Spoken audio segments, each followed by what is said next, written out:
Have you ever wondered, what could go wrong if AI gets too powerful?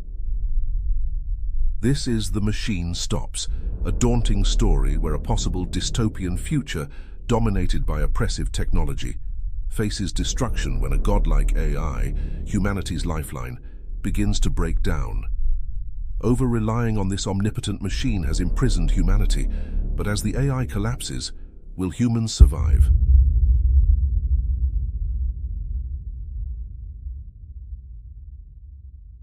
Imagine a small room, hexagonal in shape like the cell of a bee. It is lighted neither by window nor by lamp, yet it is filled with a soft glow. There are no openings for ventilation, yet the air is fresh. There are no musical instruments, and yet this room is throbbing with melodious hums. An armchair is in the center, by its side a reading desk, and in the armchair there sits a swaddled lump of flesh, a woman, about 5 feet high with a face as pale as a fungus. It is to her that the little room belongs. The woman named Vashti received a call.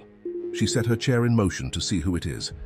The chair, like everything else, was worked by machinery, and it rolled her to the other side of the room where she could answer the call. Who is it? She called. Her voice was irritable. She knew several thousand people as human interaction had advanced enormously.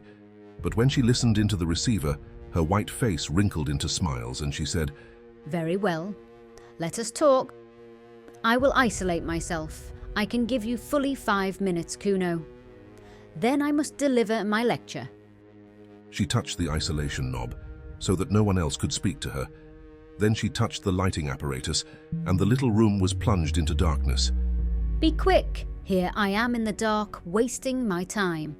The round plate in her hand began to glow with a pale, bluish-purple light. On it appeared an image of her son, who lived on the other side of Earth. I have called you before, Mother, but you were always busy or isolated. I have something particular to say. What is it, dearest boy? Be quick. Why could you not send it by pneumatic post? Because I prefer saying such a thing. I want you to come and see me. Vashti watched his face in the round plate. But I can see you. What more do you want? I want to see you not through the machine. I want to speak to you not through the wearisome machine. Oh, hush. You mustn't say anything against the machine. Why not? You talk as if a god had made the machine. I believe that you pray to it when you are unhappy. Men made it, do not forget that. Great men, but men. The machine is much, but it is not everything. I see something like you in this plate, but I do not see you. I hear something like you through this telephone, but I do not hear you. That is why I want you to come.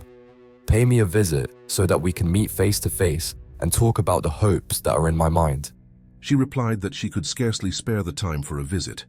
The airship barely takes 2 days to fly between me and you. I dislike airships. I dislike seeing the horrible brown earth and the sea and the stars when it is dark. I get no ideas in an airship. She fancied that he looked sad. She could not be sure, for the machine did not transmit nuances of expression. It only gave a general idea of people. An idea that was good enough for all practical purposes, Vashti thought. Actual human interaction was rightly ignored by the machine, as something good enough had long since been accepted by our race. The truth is that I want to see these stars again. I want to see them from the surface of the earth, as our ancestors did, thousands of years ago. I want to visit the surface of the earth. Mother, you must come, if only to explain to me what is the harm of visiting the surface of the earth. No harm, but no advantage. The surface of the earth is only dust and mud. No life remains on it. And you would need a respirator, or the cold of the outer air would kill you. One perishes immediately in the outer air, but it is contrary to the spirit of the age. Do you mean by that, contrary to the machine? In a sense, but... His image in the blue plate faded.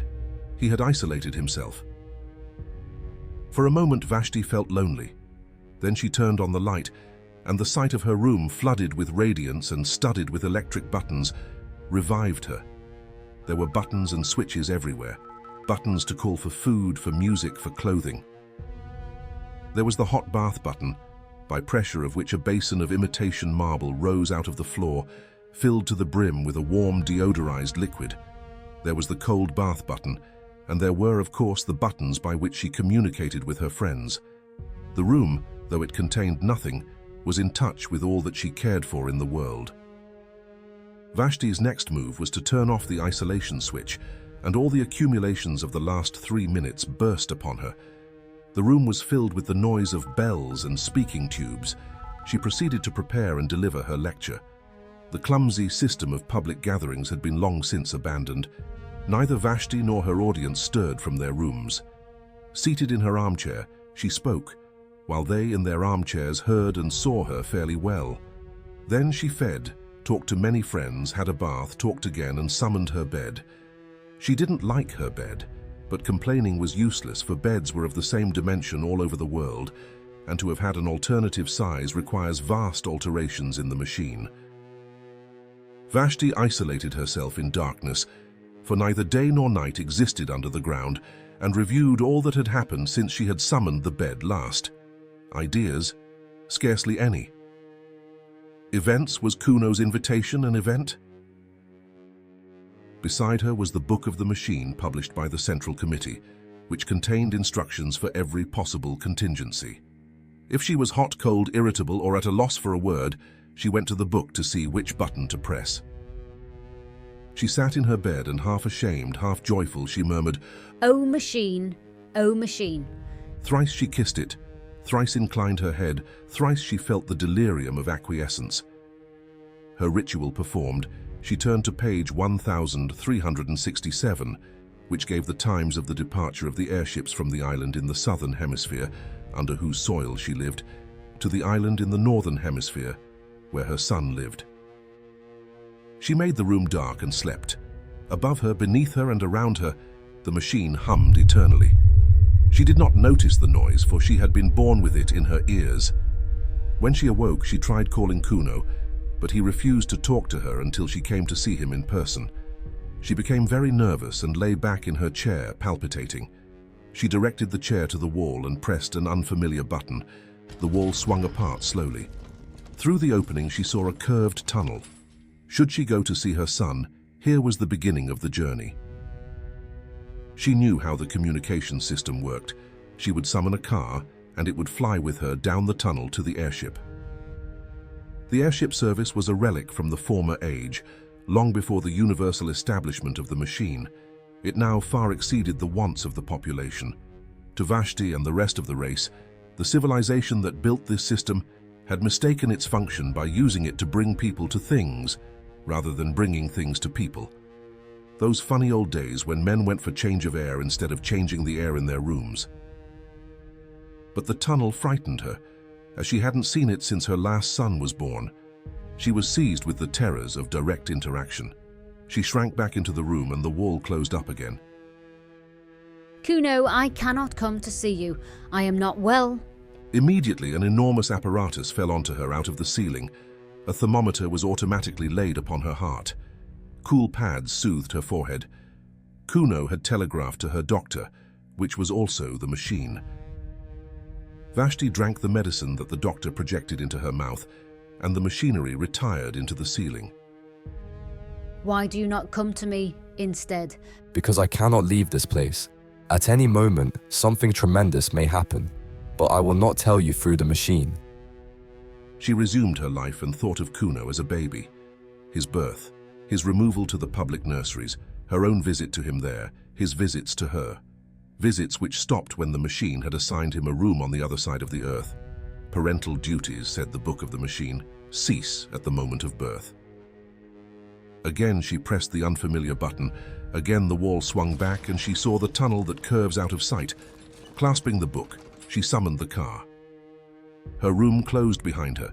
The journey to the northern hemisphere had begun. The car approached, and in it she found armchairs exactly like her own. One other passenger was in the car, the first fellow creature she had seen face to face for months. Few traveled in these days, for thanks to the advance of science, the Earth was exactly alike all over. As Vashti saw the airship, stained with exposure to the outer air, her horror of direct interaction returned. The man in front dropped his book. In the rooms, if the book was dropped, the floor raised it mechanically, but the gangway to the airship was not so prepared. The man, instead of picking it up, felt the muscles of his arm to see how they had failed him. Vashti boarded the airship, and it soared above a tropical ocean. It was night. When the airships had been built, the desire to look direct at things still lingered in the world. Hence the extraordinary number of skylights and windows. Even in Vashti's cabin, one star peeped through a flaw in the blind, and after a few hours of uneasy slumber, she was disturbed by an unfamiliar glow, which was the dawn. The airship sped toward the sun. To keep pace with the sun, or even to outstrip it, had been the aim of the civilization preceding this, as they raced airplanes capable of enormous speed for this purpose. But as horrible accidents occurred, the Committee of the Machine, at the time rising into prominence, declared the pursuit illegal, unmechanical, and punishable by homelessness. Of homelessness more will be said later. When Vashti found her cabin invaded by light, she was annoyed and tried to adjust the blind. But the blind flew up altogether, and unless she was careful, the light would strike her face. A spasm of horror shook her, and she rang for the attendant. The attendant too was horrified, but she could do nothing. It was not her place to mend the blind. She could only suggest that the lady should change her cabin. When Vashti swerved away from the sunbeams with a cry, the attendant behaved barbarically, putting out her hand to steady her. How dare you? You forget yourself. The attendant was confused and apologized for not having let her fall. People never touched one another. The custom had become obsolete thanks to the machine. The day dragged on. The passengers sat each in his cabin, avoiding one another with an almost physical repulsion and longing to be once more under the surface of the earth. There were mostly young males sent out from the public nurseries. The man who had dropped his book was on the homeward journey after being sent to Sumatra for the purpose of propagating the race. Vashti alone was traveling by her private will. At midday, she took a second glance at the earth. The airship was crossing another range of mountains. "No ideas here," murmured Vashti, and hid the Caucasus behind a metal blind.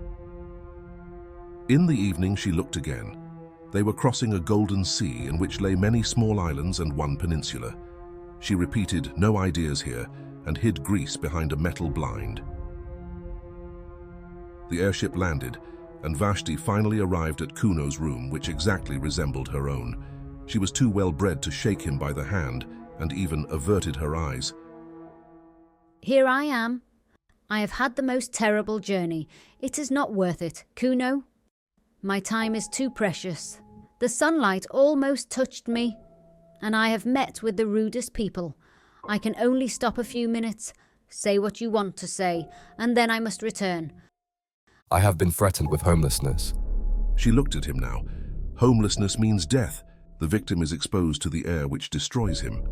I have been outside since I spoke to you last. The tremendous thing has happened, and they have discovered me. But why shouldn't you go outside? It is perfectly legal, perfectly mechanical, to visit the surface of the earth. One simply summons a respirator and gets an egression permit. It is not the kind of thing that spiritually minded people do, and I begged you not to do it, but there is no legal objection to it. I did not get an egression permit. Then, how did you get out? I found out a way of my own. The phrase conveyed no meaning to her, and he had to repeat it. A way of your own? But that would be wrong. Why? You are beginning to worship the machine. You think it irreligious of me to have found out a way of my own. It was just what the committee thought when they threatened me with homelessness. At this, she grew angry. I worship nothing. I don't think you irreligious, for there is no such thing as religion left. All the fear and the superstition that existed once have been destroyed by the machine. Besides, there is no new way out except through the vomitories, for which one must have an egression permit. It is impossible to get out. The book says so. Well, the book's wrong, for I have been out on my feet. For Kuno was possessed of physical strength. By these days it was a demerit to be muscular. Each infant was examined at birth, and all who promised undue strength were destroyed. Humanitarians may protest, but it would have been no true kindness to let an athlete live. He would never have been happy in that state of life to which the machine had called him. He would have yearned for trees to climb, rivers to bathe in, meadows and hills against which he might measure his body. Kuno cried that humanity has lost their sense of space, and he was determined to get it back. He began by walking up and down the platform of the railway outside his room until he was tired, and through that recaptured the meaning of near and far. Man is the measure. That was his first lesson. Man's feet are the measure for distance. His hands are the measure for ownership. His body is the measure for all that is lovable and desirable and strong. Then he went further, and it was then that he called Vashti for the first time, but she would not come. This city is built deep beneath the surface of the earth. Having paced the platform outside my own room, I traveled to the next platform and paced that also, and continued until I came to the topmost, above which begins the earth. All that I gained was to develop my sense of space and my muscles. As I walked, it occurred to me that our cities had been built in the days when men still breathed the outer air, and that there had been ventilation shafts for the workmen. Did traces of them remain, or were they destroyed? After many visits, I found an opening. The tunnels were lighted. Everything is artificial light. Darkness is the exception. So when I saw a black gap in the tiles, I knew that it was an exception. I put in my arm and waved it round in ecstasy. I loosened another tile and put in my head and shouted into the darkness, "I am coming, I shall do it yet." I seemed to hear the spirits of the generations who had lived in the open air call back to me, "You will do it yet, you are coming." I had done enough for one day, and I summoned my bed. I was determined to get in at the hole and climb the shaft, and so I exercised my arms until my flesh ached, and I could hang by my hands and hold the pillow of my bed outstretched for many minutes. Then I summoned a respirator and started. Kuno had gone back to the shaft and began to climb toward the surface of the earth. As he got closer, silence pierced his ears like a sword. The machine hums. Did you know that? Its hum penetrates our blood and may even guide our thoughts. Who knows? I was getting beyond its power. He had finally reached a stopper that defended him from the outer air. As he spoke, tears gathered in Vashti's eyes as she knew he was fated. If he did not perish today, he would perish tomorrow. There was no room for such a person in the world, and with her pity, disgust mingled. She was ashamed of having borne such a son. He pressed on. I was lying with my face to the sunshine. Blood poured from my nose and ears, and I heard a tremendous roaring.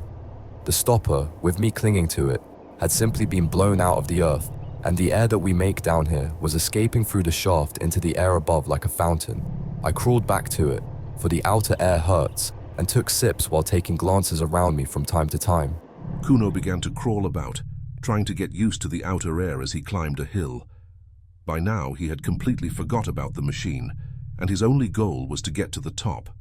The air was still too harsh, and he came tumbling down. It was evening by the time he reached the top, and stood upon gazing at the beautiful hills that had inspired previous generations.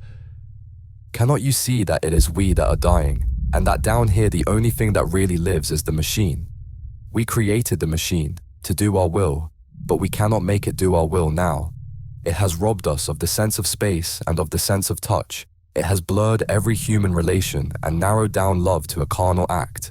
It has paralyzed our bodies and our wills, and now it compels us to worship it. If it could work without us, it would let us perish.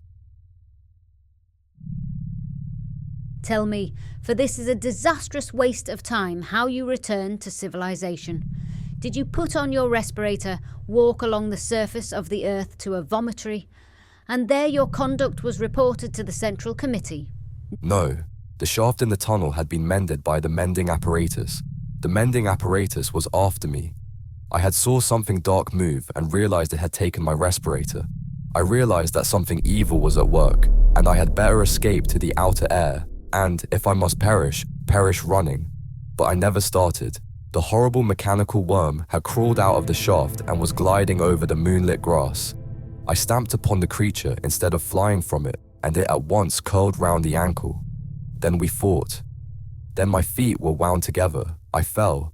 I was dragged away from the dear ferns and the living hills, and past the great metal stopper, and down I went into hell. I fought till the very end, and it was only my head hitting against the ladder that quieted me. I woke up in this room. The worms had vanished.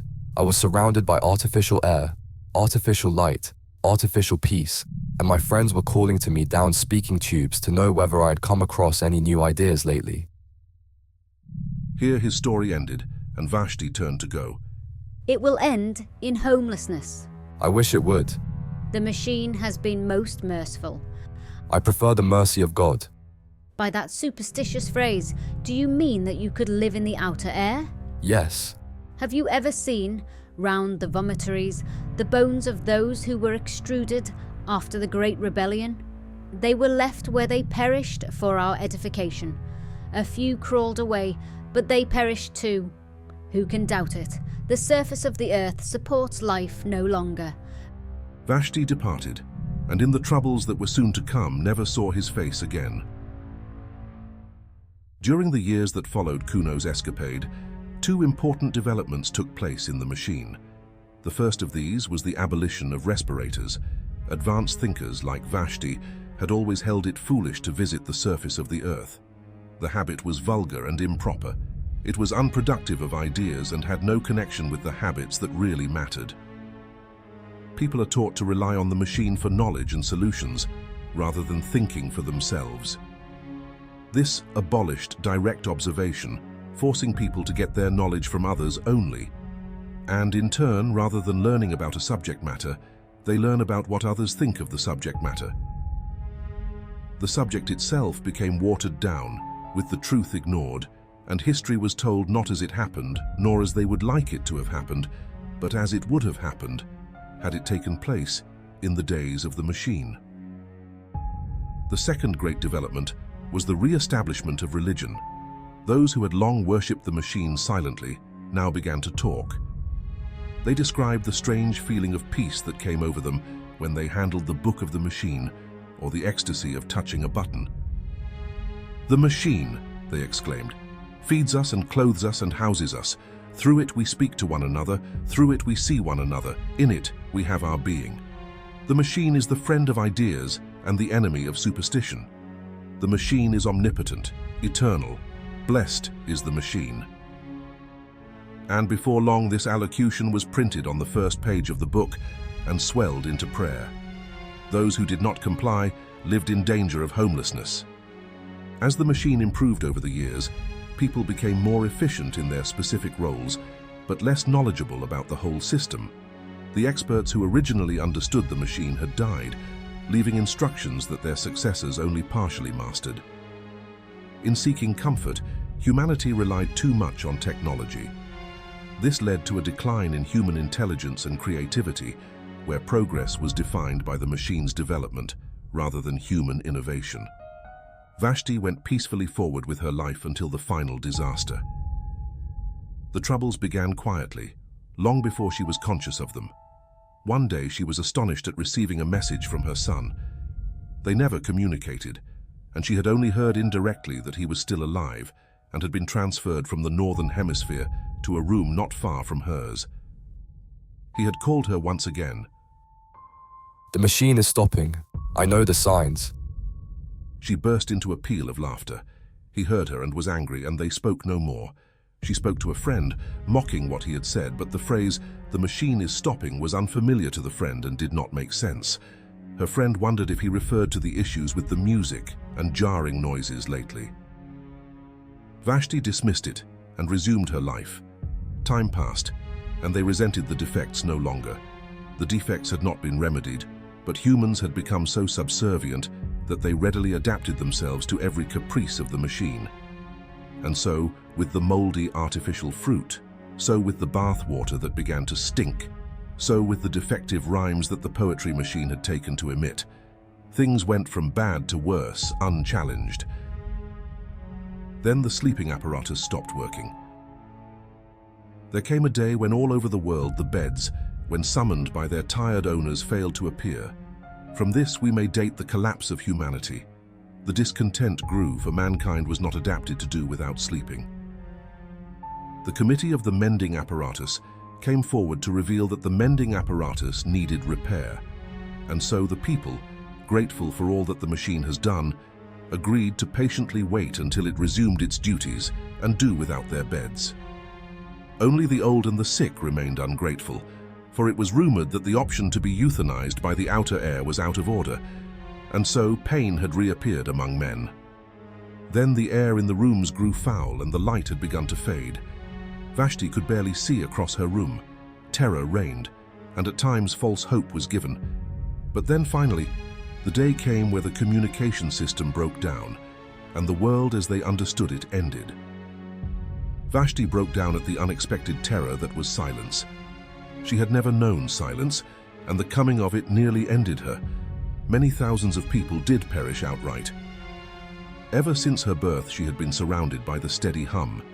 It was to the ear what artificial air was to the lungs, and agonizing pains shot across her head. And scarcely knowing what she did, she stumbled forward and pressed the unfamiliar button, the one that opened the door of her cell. The door of the cell was not connected with the central power station, dying far away in France. It opened, rousing hopes in Vashti, for she thought the machine had been mended. One look, and she shrank back, as the tunnel was full of people. She was almost the last in the city to take alarm. People were crawling about, screaming, whimpering, gasping for breath, touching each other, vanishing in the dark, fighting round the electric bells, trying to summon trains which could not be summoned.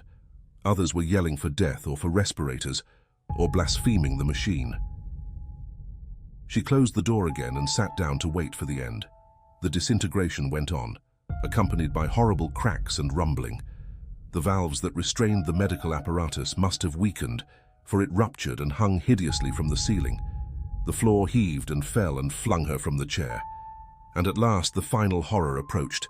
Light had been swallowed by complete darkness, and she knew that civilization's long day was closing. She prayed to be saved from this, kissing the book and pressing button after button. Finally, she opened her prison and escaped. Those in the tunnel were no longer fighting. Only the whispers and whimpering remained. They were dying by hundreds out in the dark. She wept and cried for humanity. "Where are you?" she sobbed. His voice in the darkness said, "Here." She asked if there is any hope for them, but Kuno gravely said no. She crawled over the bodies of the dead.